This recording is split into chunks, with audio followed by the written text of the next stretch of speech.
Do you want to be a professional musician but don't know where and how to start? Do you really want a successful career in music, but your fear of failure is holding you back? Are you unsure about what to do if your plan doesn't work? Most aspiring musicians receive a lot of advice from friends and family about the best approach to take with building their music career. Among the many things suggested is the idea of having a backup plan.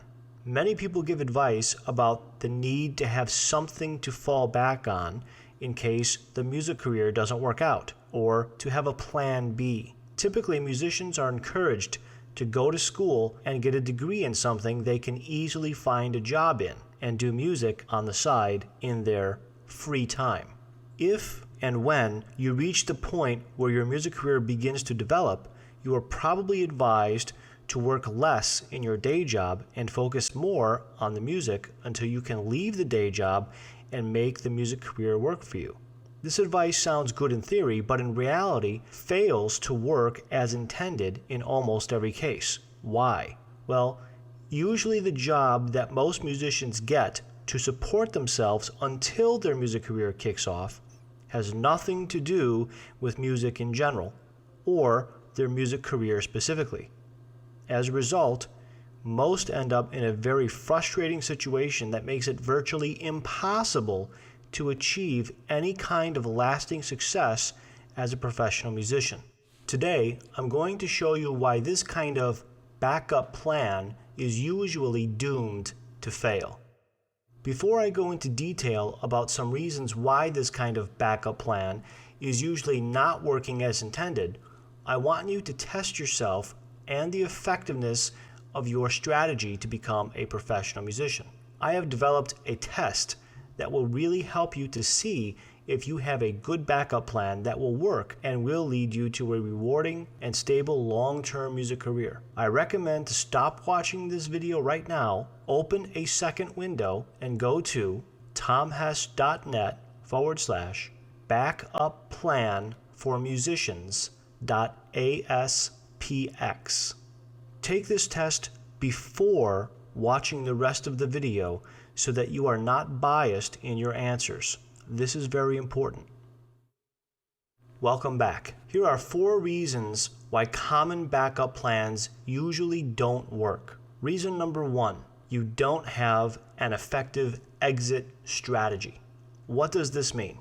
The idea of slowly phasing out your day job while building your music career is good, but in order to work, it needs to be done in the right way. Most musicians have nothing planned or prepared that will allow them to gradually decrease the amount of time spent at their day job and focus more on music.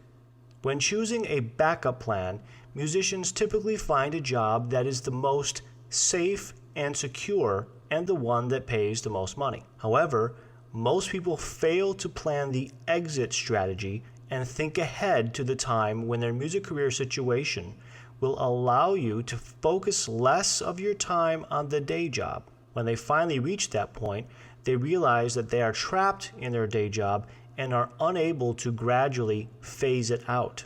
They are faced with the choice of either quitting the job entirely or sticking to it until retirement. The best exit plan is to have a job that will allow you to gradually decrease the number of hours you spend on it, from 40 hours per week to 30, from 30 hours to 20, from 20 to 10, until eventually you can quit the job altogether. So you must take care to select an occupation that allows a lot of flexibility in work schedule. That means you need to be careful to select an occupation that allows a lot of flexibility in the work schedule.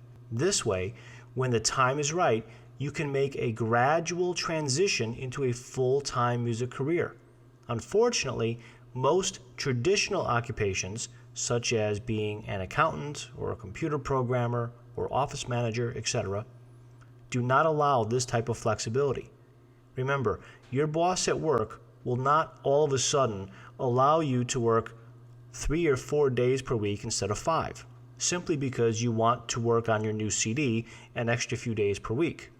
It is possible to begin by working in a non-music related job at first, but do not select any job offer without considering the exit strategy first.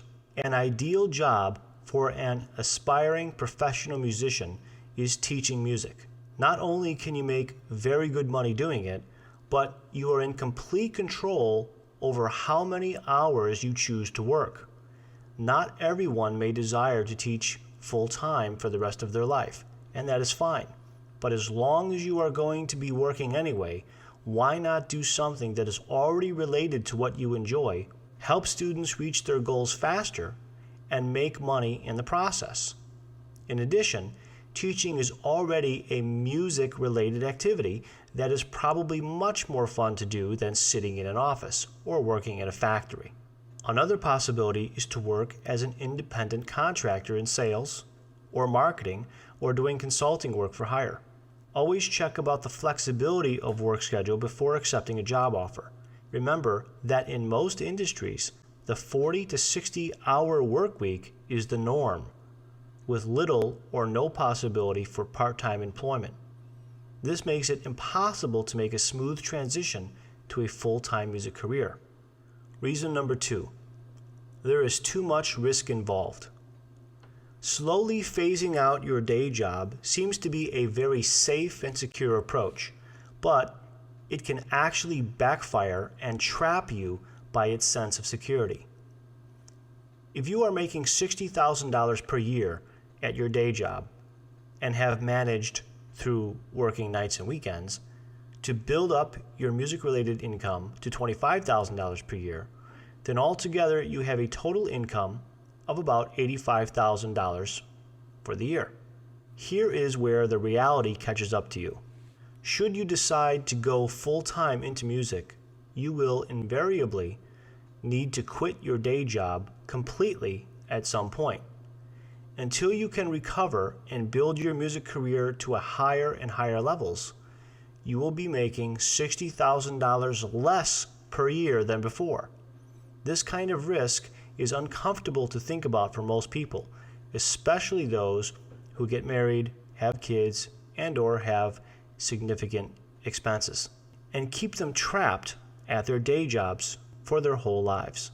Reason number 3, you are often not able to take advantage of opportunities.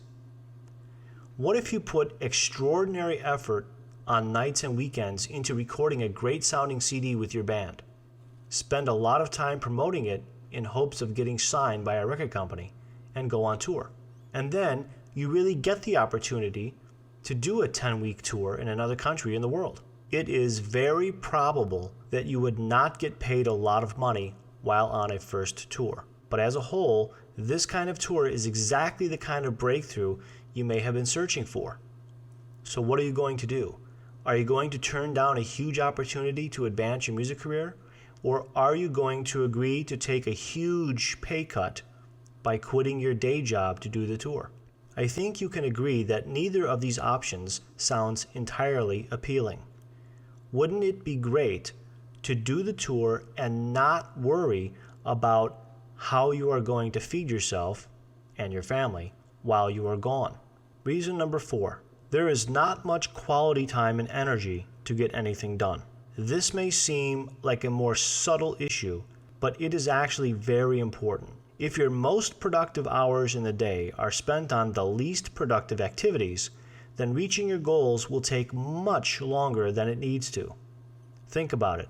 If you wake up at 6 a.m., get to work by 8 or 9 a.m., and spend 8 to 10 hours there, and then another 1 or 2 hours commuting back home, by the time you are ready to begin working on your music career, you are already tired.